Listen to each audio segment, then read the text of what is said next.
ការផ្សព្វផ្សាយលក់ទំនិញដោយពឹងផ្អែកទៅលើ Facebook ទៅលើ TikTok Telegram តែមួយមុខវាមិនទាន់គ្រប់គ្រាន់ទេណាបងប្អូនណាពីព្រោះថា Facebook Telegram TikTok នេះវាគ្រាន់តែជាបណ្ដាញសង្គមមួយ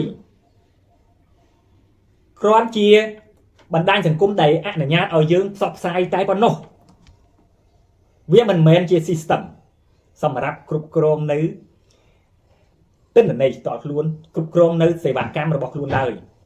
ហើយវាអត់មានសុវត្ថិភាពសម្រាប់បងប្អូនទេអញ្ចឹងបងប្អូនចាំបាច់ត្រូវមាន website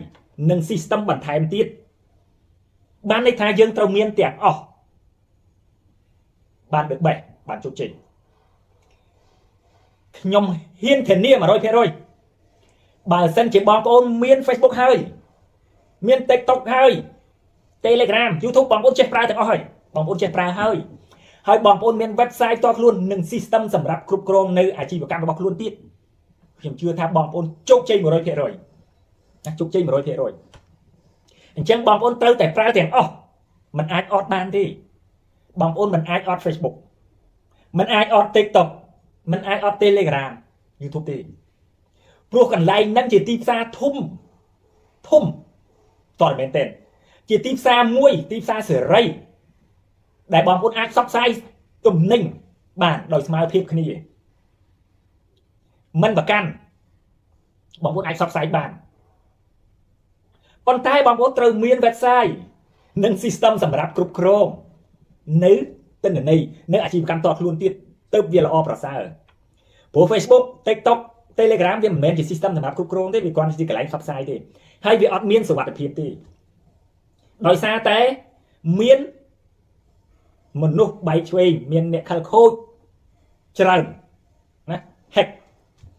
បន្តិចបាត់បងប្អូនលឺបន្តិចបាត់បន្តិចគេ hack បន្តិចបាត់បន្តិចគេ hack គ្មានសុវត្ថិភាពទេតែ website និង system របស់បងប្អូនអត់មានអាណា hack ទេបងប្អូនផ្ទាល់ខ្លួនអា Facebook TikTok Telegram នេះមិនមែនជារបស់បងប្អូនទេណាមិនមែនរបស់បងប្អូនទេរបស់គេទេគ្រាន់តែយើងបង្កើត account មួយប្រើប្រាស់រួមគ្នាទេមិនមែនរបស់បងប្អូនទេបងប្អូនពិតប្រាកដគឺបងប្អូនអាចទៅសេ website និង system សម្រាប់គ្រប់គ្រងបានណាអញ្ចឹងបងប្អូនកុំចោលណាមួយអសោះទាំង3ទាំង4នឹងប្រើទាំងអស់អញ្ចឹងខ្ញុំនិយាយពីគុណប្រយោជន៍នៃការប្រើប្រាស់នៅ system បន្តិចនិង website បងប្អូនមាន website និង system វាជួយយើងច្រើនណាស់បងប្អូនមិនឈឺក្បាលនៅក្នុងការផុសទំនិញឡើងវិញដដែលនឹងរាល់ថ្ងៃច្រើនដងបងប្អូន design ឲ្យតែស្អាតផុសតែមួយដងគឺចប់នៅក្នុង system របស់យើងបងប្អូនមិនព្រួយភ័យរឿងការបាត់បង់នៅពេលដែលមានអតិថិជនគេទេសួរយើងគេចង់ទិញអីមួយបងប្អូនគ្រាន់តែ copy link បោះឲ្យគេមើលឃើញជាការស្រេចគេអាចចុចបញ្ជាទិញបានភ្លាមទិន្នន័យចូលមកយើងមិនមានអ្នកណា hack របស់យើងបាន system វាគ្រប់គ្រងទិន្នន័យជូនបងប្អូនបានច្រើនទី1វាគ្រប់គ្រងទៅលើតម្លៃទំនិញនីមួយៗបងប្អូនបានកំណត់តម្លៃច្បាស់លាស់គ្រប់គ្រងផលិតផលជូនបងប្អូនគ្រប់គ្រងអតិថិជនឲ្យបងប្អូនបានដឹងថាមានមនុស្សប្រមាណអ្នកទិញកំងទិញមានអ្នកណាបញ្ជាទិញអ្នកណាបងលុយហើយអ្នកណានៅវាអាចគ្រប់គ្រងជូនបងប្អូនបានមានអតិថិជនប្រមាណអ្នកណានៅទីណាឈ្មោះអីបងប្អូនមានទាំងអស់វាគ្រប់គ្រងនៅកម្រៃជើងសារបើសិនជាបងប្អូនរកស៊ីដោយប្រើប្រាស់អ្នកតំណាងលក់វិញប្រើប្រាស់ដោយ affiliate marketing វាគ្រប់គ្រងនៅកម្រៃជើងសារជូនទៅអ្នកទីផ្សាររបស់បងប្អូនវាជួគ្រប់គ្រងកម្រៃជើងសារជូនទៅអ្នកលក់រាយគ្រប់គ្រងកម្រៃជើងសារជូនទៅអ្នកតំណាងលក់របស់យើងបងប្អូនបានច្រើនទៀតបើសិនជាបងប្អូននាំផលិតផលមកលក់ហើយបងប្អូនលក់តែឯងមិនបាច់នាំមកទេលក់មិនឈ្នះគេតែឯងនេះចឹងបងប្អូនរកអ្នកជួយលក់ណា rơ tầm nang lụa chứ chui lụa dương lụa mà ấy tại ấy mình xin đem nó đâm lên luôn nhé hai con mình xin đem mình nuôi mùi quan này lụa đây chấn bởi bom ôn non bởi là o mà lụa hơi bom ôn rơ nét tầm nang lụa chứ chui lụa dương hơi dừng pra system cục chrome tụm ninh chun quạt cục chrome cầm đáy chương xa chun quạt là o và xa hãy bấm ôn pra Facebook TikTok Telegram tầm bấy sọc xài đấy đa thôi ba chắc bà xin chỉ bấm ôn trong banใน system หรือก็ website ដែលគ្រប់គ្រងនៅទំនិញរបស់បងប្អូនប្រភេទណាមួយអាចទេមកខ្ញុំពិភាក្សាបានខ្ញុំផ្ដល់យោបល់ជូនថាតើក្រុមហ៊ុនរបស់បងប្អូនប៉ុន្មានទំហំប៉ុន្មានលក់អីគួរតែប្រើ system ប្រភេទណាប្រើ website ប្រភេទណាបងប្អូននាំទំនិញអីមកលក់គួរតែធ្វើទីផ្សារបែបម៉េចបានវាដែរអាចទូរស័ព្ទរបស់ខ្ញុំណាខ្ញុំប្រឹក្សាយោបល់ជូនបងប្អូនមិនគិតថ្លៃទេណាខ្ញុំប្រឹក្សាអត់គិតថ្លៃទេខ្ញុំគិត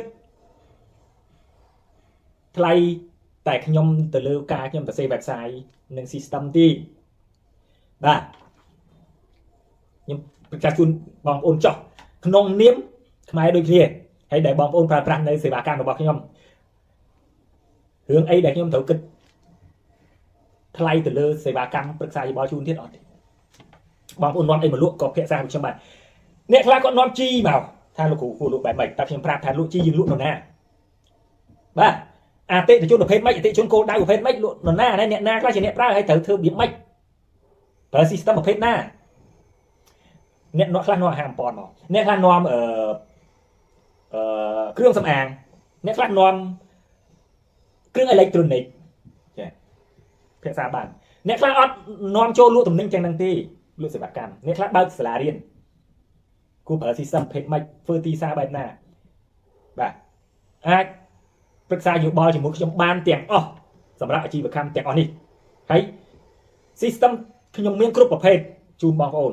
រៀបចំណាបងប្អូនអាចទូរស័ព្ទមកបានហើយមិនបាច់ខ្លាចចិត្តឡើយទេខ្មែរដូចគ្នាទេខ្ញុំប្រឹក្សាយោបល់ជូនខ្ញុំអត់គិតលុយទេបាទខ្ញុំគិតតែខ្លាចខ្ញុំសរសេរ system ទេមែនហើយមិនត្រឹមតែប៉ុណ្្នឹងទេព្រោះខ្ញុំមិនមែនថាតែខ្មែរទេសូម្បីតែជនជាតិផ្សេង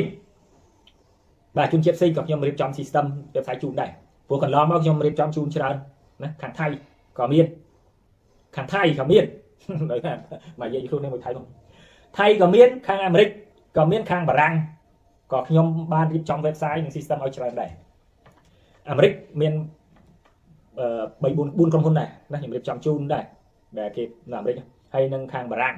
ក៏មាន system ខ្ញុំយកទៅប្រើហើយខាងថៃក៏ខ្ញុំរៀបចំជូនបានមួយចំនួនដែរដែលគេប្រើ system ខាង affiliate marketing ហើយខាងវៀតណាមមានខ្លះមាន2 3ដែរហើយខ្មែរយើងច្រើនហ្មងខ្មែរយើងច្រើន website ក៏ច្រើន system ក៏ច្រើនអញ្ចឹងបងប្អូនមិនបាច់ខ្លាចចិត្តខ្លាចក្រោយ medical ខ្ញុំអាចរៀបចំជូនបានណាអរគុណសម្រាប់ការទស្សនាវីដេអូ